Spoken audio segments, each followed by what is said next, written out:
Good evening. You are listening live to the Extreme Movie Show. I'm your host, Rob, broadcasting to you from the Extreme Studios in the Pine Hills Palace, just west of Orlando, Florida, and our first stream of 2024. I want to say Merry Christmas, Happy New Year, Happy Kwanzaa, all that crap to all you people, whether you celebrate or not. And I have, of course, from the great Midwest, the Iron Belt, the Rust Belt, the Salt of the Earth. I have RDB with me tonight. We're going to go back to what we like to do here on the Extreme Movie Show and talk about a 1980s film, in this case, 1989. And we're talking, of course, Ghostbusters 2. And we're not going to get into the conversation, I think, tonight, RDV, about whether or not this is a Christmas film or not. But I will simply tell you that the argument is more, is it a Christmas movie or a New Year's Eve movie? Exactly. There you go. And speaking of New Year's Eve, yeah. I am so thankful that ghosts did not take over Times Square last night, so I could see my LL Cool J come out and destroy everybody with I'm Bad and everything, because it just reminds me how much better everything was in the 80s. And I want to set the stage for what Ghostbusters 2 was at the time, because I know you're a huge fan of Ghostbusters as we dive into this. As we know, Ghostbusters 1 was massive, incredible hit. Yes. And with studio involvement, a few years had to pass before a script ended up getting made and get written and shot and all that. Ghostbusters 2 performed well.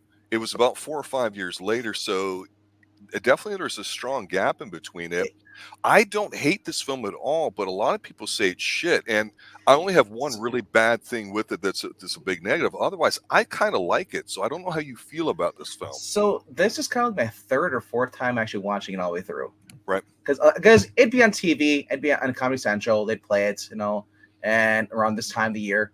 And I'd catch like parts, there's definitely slow parts in this movie. Yes. The very opening of the movie is very slow. Before we actually get to see anything with proton packs or any stuff. For me, the movie kind of starts picking up when they start taking the readings over the street and they're digging, Yes. And that's when the movie picks up for me. Because up this was kind of like setting up, because it's been 5 years, at least for them. 1984. So now it's 1989. They even address it in the actual movie. That's been 5 years. After defeating Gozer, there were no more ghosts. So they went out of business. Ray and Winston are trying to do house parties just to take money in. But for the most part, the Ghostbusters are over. They've all gone some ways. Venkman's out doing this, something like the Psychic, TV show. That's funny. That's great stuff when he's doing it. He's perfect for that. He's a game show host, basically, as she described in the first movie. He's no longer with Dana Barrett. They kind of broke up. She remarried. She had a kid. Now she's divorced. She's got this kid named Oscar. Poor kid, Oscar. But yeah, like Egon's is doing his own scientific studies. Really cool stuff about like us behind the scenes stuff is the birthday party where Ray and Winston are at. That's funny to me. That's funny because that's what happens in the real world. Yeah, yes. I like this whole slow setup. I know you're not the biggest fan of it, but no. This stuff was tremendous to me. Yeah, it was the baby carriage thing. Getting past that part, pull in the street and it stops. Mm-hmm. I was like, come on, can you go faster? So anyway, but my point was going. If you look back, and most people who watch this movie or at least know a little bit about it, they know that the kid in there is that stands up, says like, my father says you guys are full of shit, and like, that's why he went out of business, and like that's Jason Reitman, current Ghostbusters director, son of Ivan Reitman. But what people don't know is the girl in there with a striped shirt, black and gray striped shirt, that's Jason Reitman's sister. So both his kids are in there. So that's a little obscure fact for that. And then there's a lot of cool things in here, like little quirky humor. Egon's been like, man. Sorry, go ahead. I know they go Ghostbusters. He-Man was gay. I don't know why you watch that shit. But my brother's my brother's G.I. Joe or Transformers. You weren't watching He-Man. He-Man was just like He-Man. No, but well, Thundercats have been out already, so Thundercats stay focused. Thundercats are better, but anyway, no. So anyway, back to where Egon's running the test, and I always love this. He's a sadistic man. He's like, what you doing in there? Well, we told them they think they're here for marriage counseling. They've all been waiting for 2 hours. Now my sister's going in there. He's got to tell him, can you imagine waiting another hour? And he's like, but he said, not only this, but we're slowly increasing the heat in the room. You know what? to be serious for a moment, that's standard fare for that kind of stuff, and actually Yeah. it's a replication of some older studies that people would do, particularly people that grew up on the South. You would sit there and you'd want to see how polite people are, how long they're willing to wait or whatever. You can tell if somebody's been properly raised or from the South back in the day, because you could sit there and somebody could come up to you and they will sit there and wait until you're done talking to somebody, whereas like say a New Yorker or somebody that's used to a fast-paced lifestyle, Yeah. like, hey, and just butt in. So He's so good in that science role. People really loved him as a character. what's really great about this is that you think like these are just side stories, like the whole as far as Mind's the Psychic with him, and he's interviewing his two patients who are predicting when the world's going to end. Like one says Valentine's Day, obviously, but the other guy said New Year's Eve, which what happens in this movie is New Year's Eve is when this all takes place. Another world-ending event. But even with Egon, he's studying the real correlation between as an ESP and emotions, which we find out in the movie. The reverse slime is mood slime. Yes. And I gotta say that was actually creative. What really stood up for me is the scene when they discovered that there's reverse slime down there. But not only this, it's the old transit, New York Transit's tunnel going on there. And a high stressful area in a big city. Yeah. So the whole thing is, I was looking it up, like there's a lot of abandoned railroad tunnels down there. So that that is realistic. It's not something they made up. Chicago has abandoned railroad stations because now they switched to subway cars. So I always love that when he went down the tunnel, he's going through there. The whole tub trying to eat Oscar when she's going to give him a bath. Sigourney Weaver is a babe in this. Every time I watch it, I'm like, wow. She's like, she's just not only can she kick ass and kill an alien, but she's a babe. Yeah. Her little interactions with Venkman were always fun too. The dinner scene and all that stuff, and like when they approach him, he's like, hey, we're gonna go kick around the sewer. And he turns around and asks her, he's like, do you want to call up the date and I'll just go hang out with them in the sewer? He saw some really large breedable cockroaches. She's like, no, taxi. He's like, women. I just love the little subtle humor in this. Where the first movie had tons of one-liners, this had them scattered few and far between. Mm-hmm. But like I said, all the way through the whole movie, the music was a little bit different. We had Run DMC, we got Bobby Brown. Hip hop really blew up in the 80s. Yeah. And before it turned gangster, and hardcore, like in the early 90s and all that, it was fun. It was intelligible. You could understand what they're saying. Run DMC was massive. The whole Aerosmith Walk This Way thing was big. Of course, I referenced earlier, too, jokingly, the New York City performance last night, LL Cool J, who's just a monster back then and could still deliver it. So you were definitely seeing this culturally in a lot of big-time movies. And to your point, which I think cannot be understated, and I think it's the crux of why some people thought this movie sucked, is that the first movie seemed kind of more like goofy summer fun. This one seems like it's trying to be more family friendly and not too as intense as the first one. And I don't feel like it's watered down, but there's definitely a different vibe because 5 years had passed in the 80s and a lot had happened, and it's definitely tell here in this film. And there was one big thing about it, what a lot of people did not like it, is the whole Janine Melnitz situation. For the way she was in the first movie, frustrated, angry, and in love with Egon. Now she just seems like a regular, just ditz. Like, what the heck? And what's funny is this is foreshadowing what they did with it in the Ghostbusters cartoon. They took away the Jersey accent and made her cutesy dimple Bitso. The accent was good, and you're right. Yeah, so they totally changed her personality in this, and then they did in the cartoon series. No, the cartoon series was when they changed it was in 1990, or right around the same time. Mm-hmm. But no, but the movie changed its first, and then the cartoon. But overall, like I said, this movie, it does have a different feel. It is more urban.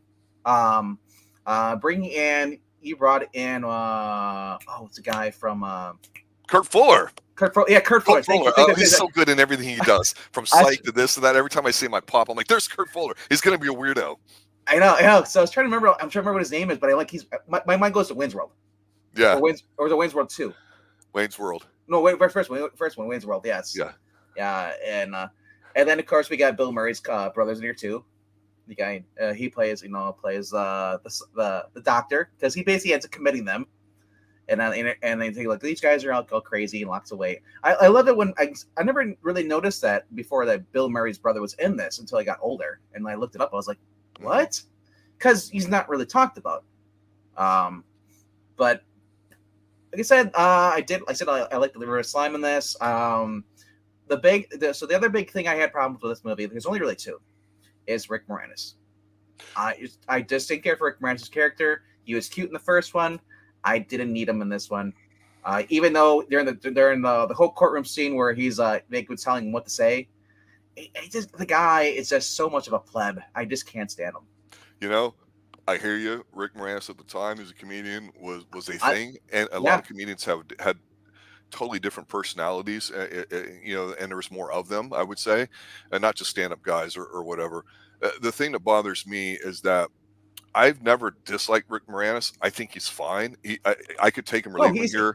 He's a great comedian, but this right. was a bad I understand you don't like him in here, but I will die on this cross in that, while you don't like him in here, the thing that fucking pisses me off is, even though we had covered, when we go through our phases of covering different films, we'll do a couple in a row.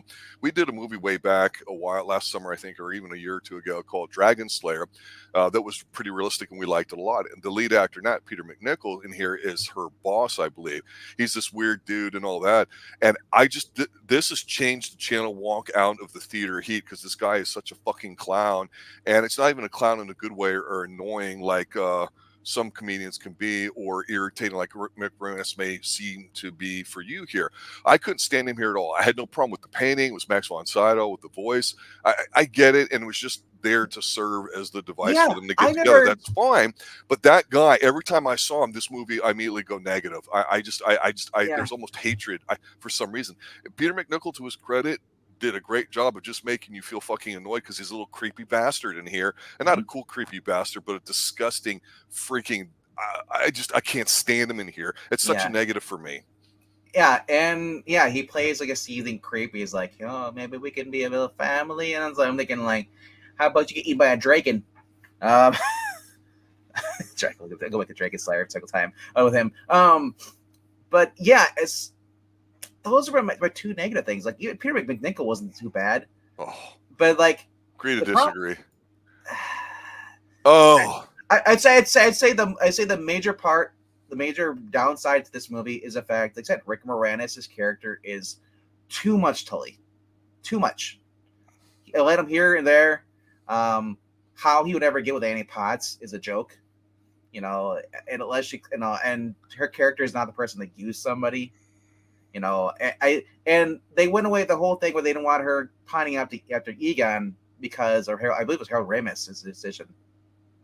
Well, you're bringing up an interesting dynamic, because we've talked a lot about the buddy cop sort of story. Lethal Weapon obviously comes in mind immediately for something we did, in addition to just being by yourself, an everyday guy, like saying Die Hard. But at the same time, one thing that was extremely hot at the time and was starting to go downhill was a show called Moonlighting, which we've not reviewed here on the Extreme Movie Show TV wise. I've never seen it.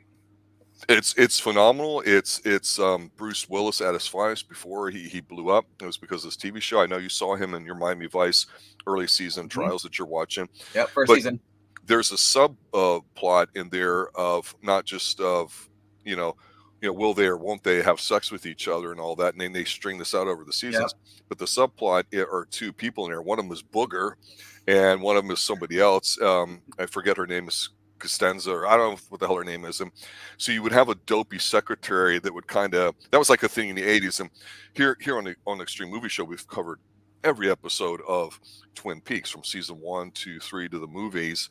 And you had a dopey secretary. People, for some reason in the 80s, loved having your dopey secretary. And I say dopey in terms of affection. And I know you're not a fan of this, but that was a thing in here. So my only thought for this movie is that they wanted to just focus on having these two different stories, so they have the ability to kind of cut from one to another. Because you're right, this movie is slow in parts, and when things start picking up here, it's me when they're kind of underground and the train comes through, and he's like, he says something like, did you catch that? And he's like, no, I missed it. And they're arguing, and they're covered in slime. Their chemistry is really good, but I think they needed to have this other subplot there just to kind of go back and forth, because you've got to go away, leave the theater heat with Peter McNichol. So you had to have the dopey romance thing, because that was still a thing. So Yeah. I understand that Harold Ramis, writing or being involved in the story, also with the first one, he's making those decisions for what they want with the people involved. So I can't fault them too hard for that. So yeah, it was Dan Aykroyd wrote the script again, along with Harold Ramis. Those two were basically the big creative geniuses behind this. More so, Dan Aykroyd, his great grandfather, I guess, was a ghost hunter or something like that, or something. We talk about ghost stories, so it was really kind of inspired for him. That's where the Tobin Spirit Guide and all that stuff is from his great grandfather. So it was like so that was kind of cool. But yeah, the whole train scene, like they're going out. Good. I love because basically Winston, aka played by Ernie Hudson, who weirdly looks so much younger in this movie than he does in the first movie. And maybe he's more cleanly shaven. I don't know, because you're right, he does. Yeah, that's probably what it is, because you don't see the gray as much. He's shaved and all. And they're walking down there. All three of them got their rain jackets on. They look like they're going to be a part of Gordon's fisherman team. And they're going down there. And the first thing I hear is what really weirded me out. Why didn't they take the proton packs? That was such an oversight. And I wouldn't think they maybe because they haven't seen a ghost in forever. And like it's been a long time, but so it's like once you start seeing shit like the river slime, if I were Ray, I'd have a proton pack with me every single place I go to. And then Winston, free and afraid to go down there, I'd have the proton pack. They're walking, and because they're walking an abandoned rail line, you said, and of course you see Ray and Egon are basically teasing the shit out of him. He's like, "Oh, did you see the rats out here? Like, look at the size of beavers down here. Like, you hear them screaming all over the wall." He's like, "Dude," Winston's like, because he's so freaked out. It is, if you look at it, it is pitch black down there. And you're walking. I would be afraid without ghosts or nothing, is because asbestos and hanging white electrical wires and that stuff. Mold, black mold. Ugh, it's gross. But or being caved in. But yeah. So that atmosphere is this was disturbing it alone. But I love the fact that they kind of tease each other like this. And then we said once Winston gets pulled in because they're trying to get a sample, the diver reading, and it's like they get pulled in, and so they're like to go jump in for a slime. They get out, they start fighting. I love that, and then finally get out. So then they're like they crash, Venkman's dinner, throw it, and then they're talking and they bust their way in their long johns in. It's just funny every single time I see it, it's like because you're gonna get arrested because you cannot do that stuff. And they're talking, and Ray basically throws his arm like, "Yeah, over there," and the girl gets splattered with the slime. I'm like, ugh, that's just gross. But I love it. I love the way that all the physical comedy is here. It gives Bill Murray a chance to basically give the one-liners. Is what he's known for. And he's like, "Hey guys, you're scaring the straights." Can we go home? I'll go later. It's like.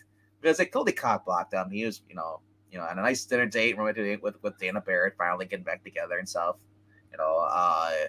It was, like I said, it was just there's parts I like about this movie. There's parts I think were kind of should have been changed or tweaked a little bit. I do like the Run DMV or I said not Run DMV, Run DMC.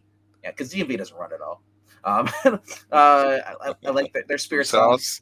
It's not Swerve's house. It's Run's house. That's where they ripped that off of.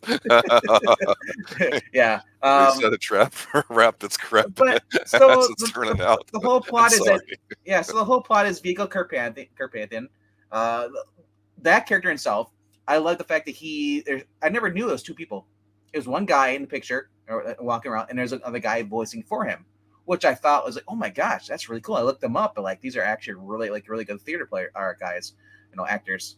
So putting him in and casting this role, I was like, oh, this is like the level of Ebenezer Scrooge kind of like Victor Christmas Carol stuff level of acting.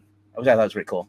But the whole thing of Vigo wants to have a baby, so basically he wants to come back and rule the new the new world, 20th century, 21st century, or whatever. And so he needs Oscar. So he kidnaps Oscar, kidnaps Sigourney Weaver, and I got a little hints of Alien there when she's when they're in the museum, and then she gets wrapped up by the hose and stuff. Mm-hmm. I was like, because it makes me want to go watch Aliens after this, or watch that. But yeah, the Peter Venkman was kind of done a little dirty. He was just sleazy though, but honestly, he played it well. Rick Moranis played a dope well. They do well what they're told to do. And I hate to say it, but when I think of these first two films, what immediately comes to mind is Peter McNichol and the stupid friggin' painting dumb thing. It really does. The flashlight eyes. I would think of that. And he's in the hallway. Yeah, and I don't. Again, I kind of don't mind that. You but shouldn't, it's just, but it's still it doesn't make me want to watch the film. Like, I can't wait to see this guy be an assaule. I want to see more Kurt Fuller. And this was really a letdown compared to the first one. The first one had a giant 50-foot Stay Puft Marshmallow Man, guy in a suit going kicking stuff. You had that. You had Slimer going around. Slimer came back for a little thing with Rick Moranis. He's like, "You have your driver's license?" Okay, gets on the bus, drives him to the museum. I was like, "What?" I don't know. It's like I thought that was kind of cute, but yeah. So they had basically the whole thing ends up where they get the Statue of Liberty. That's supposed to be their bigger. We're gonna put the mood sign on the Statue of Liberty because it dances when we have Jackie Wilson playing higher and higher. Yep. And that's we heard earlier that the slime really likes that because they played that earlier. Yeah. Yeah, and yes, Egon was sleeping with the toaster, the mood slime. I've seen people actually make the toasters dance. They've actually figured out a way to do it themselves, and they rig it up with electronics so they can control. They can do it like that. So I thought that was kind of cool that people were able to do that stuff. It was a cool prop. Yeah. So there's a really cool thing though at the end though. I learned because I was reading up about this. There's the end scene where they're on Liberty Island, and they're praying there. It's in the credits. It was supposed to be they actually filmed the whole entire scene that was cut from the movie, and they put it like a little bit in the credits. It was supposed to have them them talking about their ethnicity, how or what each of the countries are from, and Venkman say I'm from they don't know where he's from. He's from everywhere. Yes, he's a mutt. Right. But I can see why they cut it though, but it is cool though to learn more stuff. The more as the years go by, more people release stuff about this, and so I'm always finding more stuff about this movie, even though the movie's not that great. I love learning more about it. Well, part of it too is I brought this up at the beginning that the original Ghostbusters being such a huge hit. You look at the multiples of its budget versus what it made. Today we say if something makes 3 or 4 times it, it's doing good, and some of these hits are so much bigger. I know a lot of times studios want to be cheap because it's a business, and so they don't put a lot of money on a sequel and all that. Not always, but definitely in this case here. And there's issues with creative stuff, and 3 or 4 people are busy doing their own thing. And so finally one got made. So it should have been made probably a couple of hours earlier or a couple of years earlier. But when I watched this film, I go, I feel like they're 2 totally, completely different films. Yeah. And I don't think that's a bad thing. I think, Ghostbusters 1 is a nice introduction because it's fun, it's cute, it's a popcorn kind of film. But once you've done that, I think it's hard to do it again unless it's a template kind of film like say the James Bond franchise, right? Yep. So the second one here, it's more adult-like, which is not a bad thing. There's a bit more personality to it. You find out some more stuff about the characters, and you find out that they weren't exactly the heroes they were supposed to be, and all that. And I know you said the opening is slow, but that was the whole point in doing all that. So it's not the kind of movie that you would have laughed at if it came out first, as much as you did the first movie. So I think it was kind of the right movie at the right time in the Ghostbusters franchise, because I know obviously the all-female cast, we don't even talk about that film here. And I have no recollection. We're going to have a film in a couple months to review here too, with the new one coming out. Hopefully that'll be good too. But it's strange because sometimes when you go to a sequel, it just doesn't match up at all here. And here, I think in terms of a film, it made money, but a lot of people thought it was a failure. Oh my God, it's not Ghostbusters. It's not funny. It's not cute. So it's a failure. No, it's not. And honestly, this movie, the way it got the reaction critics on, is kind of the reasons why Bill Murray put off doing another movie, because he didn't like how this one turned out. So, which kind of hinders on thing. That's kind of a dick move, but still, it's like I can understand why he didn't want to put his career and have a bad movie kill his career. Right. Yeah, and I'm being asked about the Ghostbusters Afterlife by Ed. I actually enjoyed it. Nothing will ever be like the first movie, but I actually like the Afterlife movie. The only thing I didn't like in there was Finn. Finn, he was kind of like Finn didn't it. Yeah. And so it was like I said, it was a right movie, but I want to talk about the fact that Ghostbusters 2 is ignored by the Ghostbusters cartoon, real Ghostbusters cartoon. They just go from the first movie and they skip the second movie and just continue on doing adventures. So basically, after Gozer events, they they have a whole episode related on that, and then it just builds off of that. So then the IDW comes back in 2000, I think it was 11 or it's 8, does a comic book series, and they go from the second movie, and they concluded there's a game come out in 2009, which was the third movie. They basically they continue the whole series. And they include Answer the Call, which is basically the Ghostbusters, the girl Ghostbusters, and they actually like give them a good personality, actually make them actual likable, which I thought was kind of funny, Right. For how bad that movie was. But yeah, but Ghostbusters 2, man, like it makes sense why it's kind of slow. It's kind of like depressing because the fact that that it's been 5 years since we had a Ghostbusters movie. This is what they've been up to in the past 5 years, and it's sort of like wow. But you get that whole river slime, and then you get the court scene. Yeah, and which is the perfect setup. What's it? It's Yule something. Okay, the guy is the judge. It's just tremendous in this. And then we get the Scoleri brothers pop out of the mood slime, and I just love it. So then we finally get the Ghostbusters. Everyone's there except for Winston. Winston wasn't there for some reason. He escaped. Yeah. So, but I love the car. We get more practical props. Remember talking about movies having props? Yeah. This movie had a little bit of CG with the ghost stuff, but I think they even actually had some models built up, like they did for Slimer. It was actually had a model built up. So Well, the other thing too, we bring this up a lot with practical effects and whatnot. One thing I haven't really mentioned a lot of, although you and I have remarked on what our personal tastes are when it comes to films, especially in the 80s. We mentioned, like, say, Sharky's Machine from a month or two ago when we reviewed that.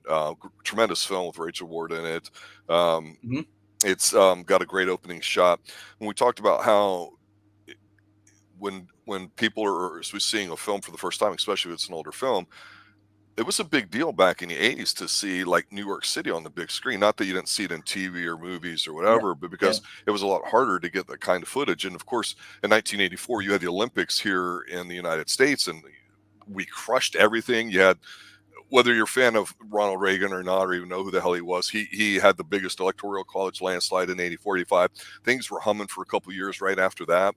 And so there was just anything you could do was going to go right in the United States. It's just we were just feeling that good and positive about ourselves.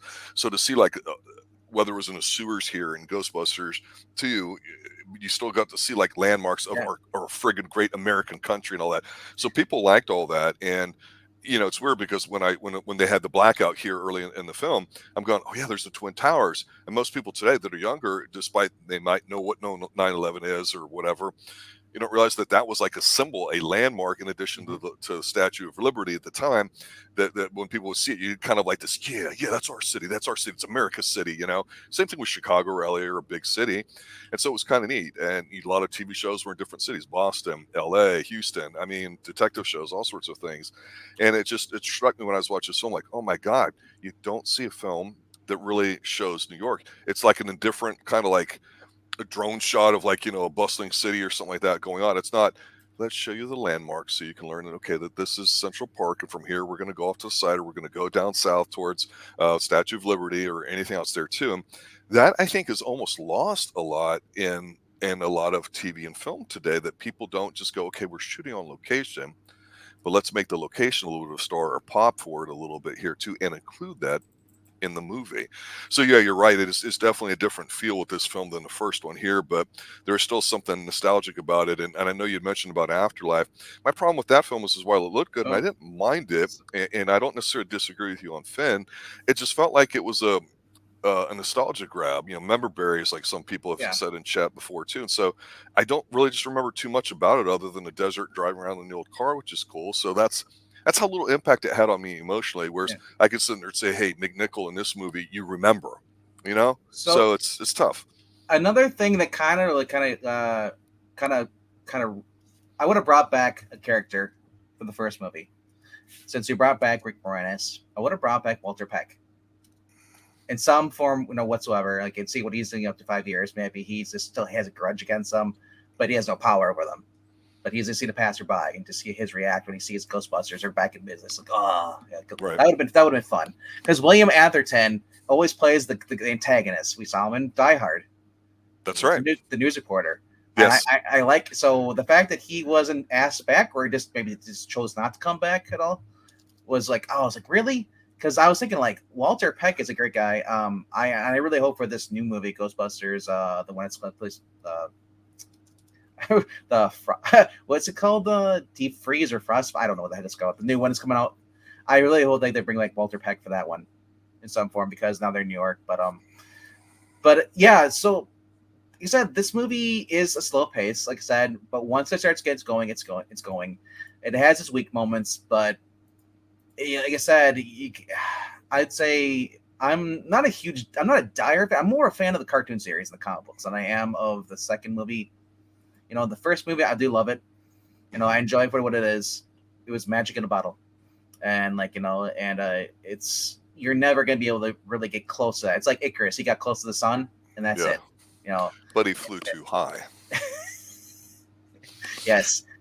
But this one, like I said, realistically, I think it let people down, but there are a lot of diehard Ghostbusters who love this.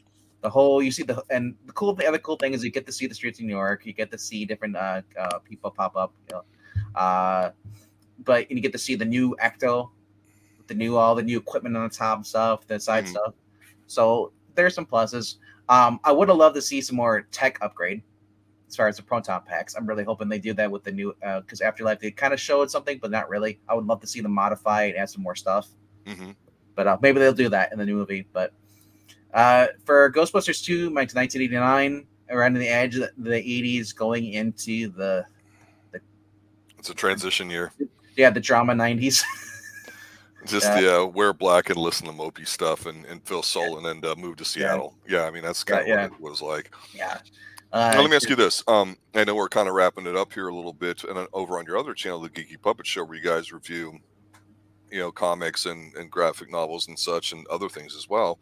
I never really knew, and we've talked about a way to try to do crossover stuff on this stream and your stream, but you've mentioned a couple times, and I happen to have seen it at the time too, and I know they were trying to balance the movies versus the cartoon, because that cartoons were still popular back then, and not that they are as much anymore now, honestly, and they're not really being made as much as they were, from my understanding.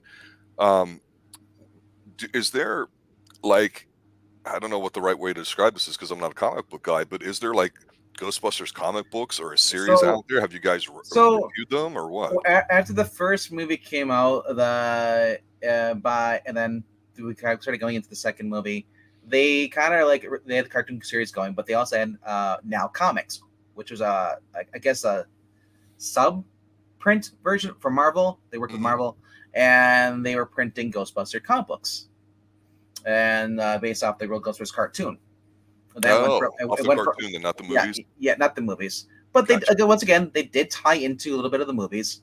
They even had a Ghostbusters 2, actual animated, or they had basically it was the real Ghostbusters, but it was like their version of the Ghostbusters 2 movie, and it was like 3 books, and even in there. Like the guy who was working on it, and he's the one that said he'd drawn out the panel for the ending credits where they're in Ellis Island. They're gonna do that stuff, but Sony told him no, we're not doing that. So they had to scrap it. But the guy came out a couple of years ago and actually showed the actual page, showed the pages. You can find on Ghostbuster News. It's a huge YouTuber on YouTube. They did an article about it. But yeah, but not only that though, we had 88 Miles Per Hour Studios was the first one to start doing Ghostbusters comic books in the 2000s. Which takes like a relaunch or like a relaunch. It was a relaunch. It was no longer like the real Ghostbusters. It was the movie Ghostbusters. Okay. So basically going from the movies with but they could not have likenesses to any of the actors because they have to pay rights. Yes. Or they couldn't get rights, whatever. One of the two. So it made 88 Miles Per Hour had that, and then they decided to base IDW took over it, absolved the little company. Then they continued it, and it went on to 2019 when Afterlife was supposed to come out. They had the 35th anniversary of Ghostbusters, and then COVID hit. IDW lost the rights to Ghostbuster comic books, so the next Ghostbuster comic that's coming out is coming through Dark Horse, and it's going to be based around the whole current afterlife, new team with Egon's daughter, Paul Rudd's character, and and Egon's granddaughter, McKenna Grace character. So Right. it's gonna be a place in New York. So I'm looking forward to that. Do I have high hopes it's gonna be a good comic book? It's not the guys who are doing for IDW, who Dan Schoening, who's a great phenomenal artist, and Eric Burnham, who is doing the writing. Those guys they were basically fans of not only the Ghostbusters movies but the actual cartoons. So And they were probably older too compared to some well, writers today. They're kind of around my age actually. Okay. So they grew up with that, watching that stuff. So that was kind of I was a perfect age. And when this movie came out, I was 4 years old. So I didn't see this till like mid 90s. And you said cartoon was first. That's what caught you into Ghostbusters. Yep. Okay, so cartoon, then the movies. Yeah, and for me it was the other way around. 1, 2, and then the cartoons. Any other final thoughts? Not much. Like I said, this movie does get hate. It is justified, some of the stuff, but it's still part of the lore. If you're a Ghostbusters fan, you'll watch the first one, you'll watch this one, and you'll watch Afterlife. But if you really, really want to get really into it, check out the Now Comics, Real Ghostbusters comic books, and check out the IDW Ghostbusters. Those are awesome reads. And then check out the 2009 video game, which had all of the cast coming back, including the mayor. And of course, the only thing you're gonna suffer through is Alyssa Milano being the love interest. But don't worry. Mid-90s. But don't worry there. Suffering.